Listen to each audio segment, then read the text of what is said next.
Hello and welcome to your round 1 game 2 review of the Bruins and Maple Leaf series.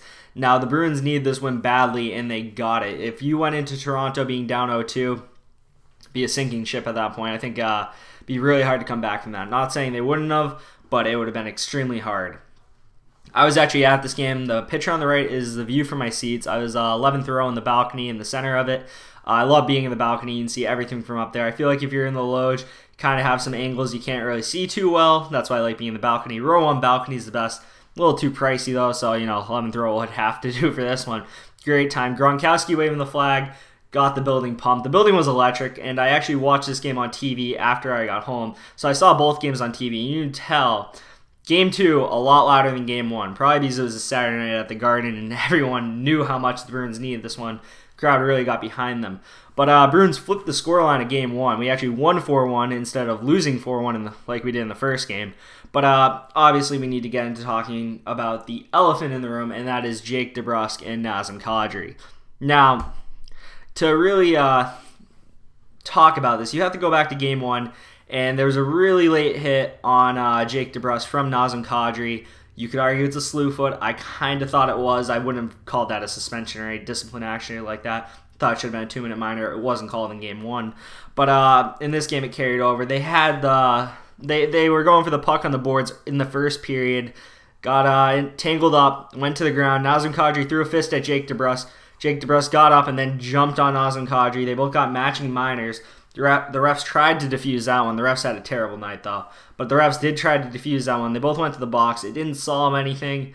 Later on, Jake DeBrusk would hit him knee to knee. And I put this picture in down in the bottom left because I really feel like Leafs fans are cherry-picking the image from behind, which might as well... It's like the camera's like 200 yards away behind and a terrible angle at it. They're cherry-picking that to make it look like Jake DeBrusk put his knee out. As you can see here clearly, his knee is in a natural position under his body. And he drives through Nazem Kadri, and because he's leading with the shoulder and the knee, and Nazem Kadri tries to jump out of the way, it clips him knee to knee. Now, obviously you can't blame Nazem Kadri for trying to get out of the way of that, but you can't blame Jake DeBrusk for trying to hit him. So it's really just an unfortunate hit on Nazem Kadri. Obviously, Nazem Kadri isn't going to think that's accidental. He's going to think, man, this guy just tried to take out my knee, and I don't blame him. But later on, Nazem Kadri would react to that. He would see Jake DeBrusk on the boards. Jake DeBrusk lays a big hit on Patrick Marleau, and Nazem Kadri sees this as an opportunity to take a shot at Jake DeBrusk. The puck is really far away from Jake DeBrusk at this point. Nazem Kadri goes in and two hands stick to the face, and Jake DeBrusk went down and wasn't moving for a minute. He might have been out, and I know I haven't heard anyone say that Jake DeBrusk might have been knocked out, but he went to concussion protocol. He wasn't moving for a good 10 seconds after he took the hit to the face, and it's an easy suspension. I saw some people, Leafs fans, thinking DeBrusk gets one, Kadri gets one. It's not even close, man. One, Kadri has the puck when DeBrusk hits him. The puck's nowhere near Jake DeBrusk. DeBrusk goes for an open ice hit. Kadri goes for a predatory hit out of nowhere, just coming in, stalking his prey, basically. Like, he checks every, box on the book that, is a suspension. And because of his history, I actually think this one is worse than last year's, hit against Wingles, in my opinion, at least. Because Wingles at least was near the puck, which is one thing I think is big. And also, Wingles fell at the last moment, which made it look a lot worse than it would have been. If Wingles keeps his balance and doesn't go down, obviously last year Kadri had time to pull up and not hit him in the head, which is why he deserved that suspension. But it's just this one, there was no denying. This is very bad. And I don't think he's going to play another game in this series. I think he's at least getting 5 games. In my opinion, I'd say he deserves probably I'd say 7. I think 7's a good number for this suspension. 5 minimum. I wouldn't go over 10 though. Yeah, I think 7's good because I'm saying it's got to be 5 to 10. So I'm going to go right down the middle. I think he deserves 7 games. I don't think Jake DeBrusk is trying to knee Kadri here. I generally don't. I've watched Jake DeBrusk all year. I watched over 70 regular season games. Last year I watched all of the games for the most part too. I've been watching Jake DeBrusk. This guy is not a dirty player. Yes, he doesn't like Nazem Kadri. I've never seen Jake DeBrusk intentionally try to injure someone, which really has me baffled by some people trying to label Jake DeBrusk a dirty player, which is just extremely far from the truth. And yeah, I think Nazem Kadri isn't going to play another game in this series, and if the Bruins eliminate the Leafs, he's not going to play another game in this playoffs. And as a Leafs fan, you should be pretty pissed off at Nazem Kadri. Not only is he a key part of your depth down the middle, he also cost you a chance to come back in this game because Krug and Clifton left the game. We were down to 4 defensemen, and it was showing in the third period. The Leafs are starting to stage a little bit of a comeback. Obviously, they needed to prove a lot more that it was a comeback for it to have any actual chance of them winning. But all the wind goes out of your sails when you take a 5-minute major with 6 minutes left to go. And yeah, Nazem Kadri, man, if you're a Leafs fan, you should be absolutely pissed at this guy. I wouldn't defend him if he was on my team because that's just, you're hurting your own team. And at the end of the day, the team is the most important thing, more so than a player. And he hurts his team. Back-to-back years, he's hurting his team brutally. But that's just my thought on it. It's probably spent a little too much more time. You guys probably have your opinions on this topic already. That's mine. And now we're going to move on to the goals in the game. Let's start off by talking about the first 10 minutes. The first 10 minutes of this game, you could tell it was going to be I kind of felt like it was going to be a win for the Bruins. Now, dominant. In the first 2.5 minutes, I think I looked up at the scoreboard in the stadium. Shots were 6-1. Shots, I think the Leafs only had like 15 after 2 periods. I'd probably find it down here somewhere.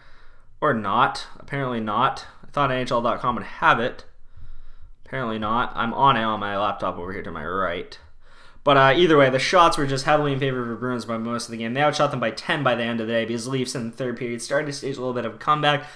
Charlie Coyle, with the constant pressure the Bruins were putting on, David Backes inserted in the lineup. You could tell he was in there for a reason, to hit people and create energy and all that. They get the puck behind the net. David Backes and Dan Heinen win the puck battle back there. David Backes throws it to the front of the net. You can see where Charlie Coyle gets it up there in the top right-hand corner. He shoots it, glove side on Anderson, and beats him. Anderson's really deep in his net. He was playing it. He was trying to cover the post because the puck was behind. Goes to the front. Doesn't have time to make himself big. And Charlie Coyle puts it in the back of the net to put the Bruins up 1-0 about 4 minutes and 44 seconds into the game. Now, Charlie Coyle's looking like he's worth every bit of the trade that we did with Minnesota through the first 2 games. Last game, he was the best player on the Bruins. This game, very effective player on the Bruins and gets a crucial first goal for the Bruins to put them up 1-0. And the Bruins this period were just dominant. Eventually, Marchand would get himself on the board about 16 minutes and 4 seconds into the first period. As you can see, Bruins get the breakout. Beautiful spinorama pass by Pastrnak to give a one-on-one for Marchand against Anderson. Marchand heel flick, fake pass, shot 5-hole, beats Frederik Andersen. And really, I would pick out the Leafs' problems here on the goals, but really it's just the Bruins were winning puck battles and creating opportunities for themselves. It's really hard to pick on specific Leaf players in this game because kind of like the Bruins in Game 1, it was most people on the team that were having a rough night and taking a night off. Now, eventually you would have to go to the third goal, which Leafs fans are probably pissed at William Nylander for this. 10 minutes and 39 seconds into the second period, William Nylander takes the puck, is going around his own net, loses the puck. You can see him on the top right there where he has it. He loses it, goes off the side of the net and goes in front of the net. And as you can see, Dan Heinen was trailing him and just puts it in. There's really not much to say there except it's really careless on Nylander's part to give up the puck there.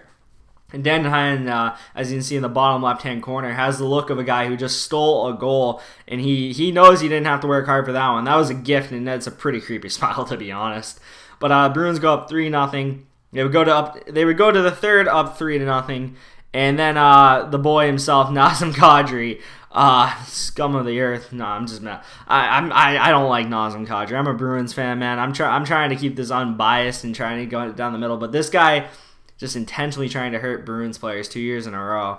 It's really tough to see because he honestly might have been their best player in this game. He was having a very good night, and he was rewarded with a goal here. William Nylander would actually get an assist on this one. He gets a puck up to the point to Dermott. Dermott takes a slap shot. You can see where Kadri gets a tip on this in the top right there. You can see he's right inside the face-off circle. And brilliant tip, actually. And it goes top right-hand corner. Nothing Rask can do on that one. Rask had a great night. When the only goal that goes in is something you have no chance of saving, you can only be so mad at your goaltender. and on that one, and there's really nothing to be mad about at Tuukka. He made a huge stop on Marner on a breakaway, redemption for the penalty shot the other night. Really love to see that. And then the Bruins, obviously we would get a fourth one. Nazem Kadri gets sent off for that check that I mentioned on Jake DeBrusk to the head. Gets sent off the ice, gets 5 and a 10 in a game misconduct. Marchand and Grizzly get the assist there. Bergeron, as you can see, had a pretty wide open cage. And it's something to say about this game. Frederik Andersen, man. What a performance by Frederik Andersen. This guy was playing out of his mind. He made some spectacular saves, but when your team isn't helping you out, you're not going to get the result at the end of the day, because a goalie can keep you in a game. A goalie cannot win you the game when you're playing the way the Leafs did tonight. And then you got to go on to another thing, which is a brutal thing to talk about from a Bruins fan. I was kind of mentioned this earlier where I said there's positives to take out of this game, but there's some negatives to take out of this game, and that would be the injuries that the Bruins received in this game. Now, if you look into the picture that's right in my head right now, you'll see Torrey Krug falling. As you can see, he took a big hit from Jake Muzzin, clean hit from Jake Muzzin, big, great hit from Jake Muzzin. Sends Krug towards the boards, his helmet flies off, and that's no bueno because his head just smacks off the boards, and you could hear that one. That was brutal. And, yeah, that just was nasty. You can see him on the ice on his hands and knees. He had a tough time getting up. They whistled the play dead, and he got taken off the ice. Would not return. Connor Clifton as well would get injured in this one. I mentioned earlier the Bruins went down to 4 defensemen before the Leafs, before Nazem Kadri blew the Leafs' chance at a comeback. And he took a hit. I want to say it was from Dermott or Gauthier or whatever you pronounce it. He got hit into the boards, and it's upper body injury. He left the ice, didn't come back. So, Bruce Cassidy on Torrey Krug and Connor Clifton. I don't think you should assume Krug's concussed, and I mean, I'm kind of assuming because holy crap, his head just smacked off the boards. We don't know that yet. Connor Clifton left late. We have Steven Kampfer. Obviously, draw him into the lineup if necessary. He's done a good job for us. Bottom Fluto Shinzawa reported Jake DeBrusk, Torrey Krug, and Connor Clifton are day-to-day and will travel with the team. Jakob Zaboral is up. And then you got injury updates 2 hours ago, probably 2.5 hours ago now. Per Bruce Cassidy, Johansson is still sick, so he won't travel with the team. Could meet the group in Toronto tomorrow. Torrey Krug and Jake DeBrusk both doing better and are day-to-day. Connor Clifton, upper body, is also day-to-day. All three will travel. So, right off the bat, it's a good thing to see they're traveling with the team because it means they're not severely... Well, it means that Torrey Krug isn't severely concussed because if he was severely concussed, he wouldn't be traveling with the team. How badly is he concussed is another thing. Is he going to be able to play Monday? Honestly, you got no idea. Concussions are pretty fluky. Jake DeBrusk, I think Jake DeBrusk will play Monday. I mean, just everything I saw from him post-game, obviously, it's really hard to tell with concussions. I'd be surprised if Jake DeBrusk doesn't play Monday. He just didn't look as bad as Krug. Krug struggled to get up. Jake DeBrusk stayed down for a few seconds, but he got right up, skated off. Post-game interview, he sounded like he knew what was going on and all that. Connor Clifton, I have no idea because it was really hard to tell because he took the hit on the boards. Really hard to tell if he is really injured or how badly he's injured or anything really. It's really just tough to tell. But let's say Torrey Krug and Connor Clifton don't play. You're going to see, obviously, Bruce Cassidy said, you're inserting Kampfer in the lineup, and since they call up Zaboral, it's pretty obvious Zaboral's going to go in, unless John Moore or Kevin Miller's back, which I don't think they are yet. So, that's not a very good third pair to have going into Game 3 in Toronto, so that's a pretty big concern for me as a Bruins fan. As for who goes in place of Jake DeBrusk, Johansson, if he travels and meets up with the team, maybe. It's really... I don't really think Jake DeBrusk is going to miss a game, though, and I think that's why you don't see another guy being called up as a forward. I think Jake DeBrusk will play Monday. I'm really quite sure of that. But it's really concerning to see a game like that get out of hand with officials and almost wreck part of your blue line, take out almost a 30-goal scorer in Jake DeBrusk. You really don't like to see that. I mean, refs are terrible, man. They really let the game get out of hand, and I don't know if that's exactly would have prevented Kadri and Debrusk scuffle in the way it went with the knee-to-knee and then the check to the head. I don't know if that's negated because of referees and how they ref the game. I don't think that would really change that aspect. But I think a lot of other parts, like the physicality of the game, might have been a little lesser, and I feel like a Less players would have been out for blood last night if the game was called a little more tighter, which I think would have been beneficial for the Bruins because I think they were winning this game no matter how it was called. And I think for health concerns, it might have been a little better if it was toned down just a little bit because obviously the Bruins rely on that physicality, so you don't want to tone it back too much. But heading into Game 3, this is the outro. Heading into Game 3, you need to take one of Game 3 or 4. Now, I'd be surprised if these games weren't split. These two teams are very tough to predict game to game because they're both extremely talented. And Game 1, Bruins didn't show up, and the Leafs played a very good game. Game 2, Bruins played a very good game. Leafs looked like they weren't trying as hard. They looked like they were just out-physicalized, being outskated and everything. It was like the complete opposite. So you really don't know what you're going to get in Game 3. You're going to be in a new arena. Will home ice really rejuvenate the Maple Leafs and make them play like they did more so in Game 1? Did the Bruins get the wake-up call in Game 1, and are they going to play the way they did in Game 2 and Game 3 and carry over and just roll the Leafs? Will the Leafs come back with the home ice advantage and just roll the Bruins? Will they just trade off and keep taking blow for blow, game for game, and it might just come down to a Game 7 third period like it did last year in the Garden? Who knows what you get when that happens. Like it's really hard to tell what's going to happen here, but I'd be surprised if the teams don't split Games 3 and 4 just because of how the teams match up and how even they are. But I've been kind of rambling a lot this video. This is longer than I like to have my videos, but I really just had a lot of thoughts. Just seeing the game twice, there was a lot in my mind, and I feel like I wanted to get it all out here. I really want to know your thoughts on the Kadri suspension. I know the ruling is going to come down tomorrow. They announced that the hearing would be tomorrow, so we'll find out tomorrow before Game 3, which I think obviously means he's not playing Game 3. If you got a brand in your head, you know he's not playing Game 3. If you're a Leafs fan and you think Debrusk should be suspended, please elaborate why, because I really don't think there's malicious intent with that hit. Well, obviously he's trying to hit him, but I don't think he's trying to knee him. I think it just happens. Like the video if you like it. Hit the subscribe button if you want my coverage throughout the playoffs on the Bruins and anything else NHL related. Follow me on Twitter. Leave that follow. I tweet during the game sometimes. I don't tweet as much as some people. I tweet thoughts about other games too. I'm not just a Bruins fan. I'm a hockey fan. I'm even a college hockey fan. Like I watch it all, man. I'm a nerd when it comes to hockey. But just leave your thoughts down below. Thank you for watching, and I'll see you for the Game 3 review, which will come out probably either late Monday night or Tuesday afternoon, Tuesday morning. See you next time. Peace.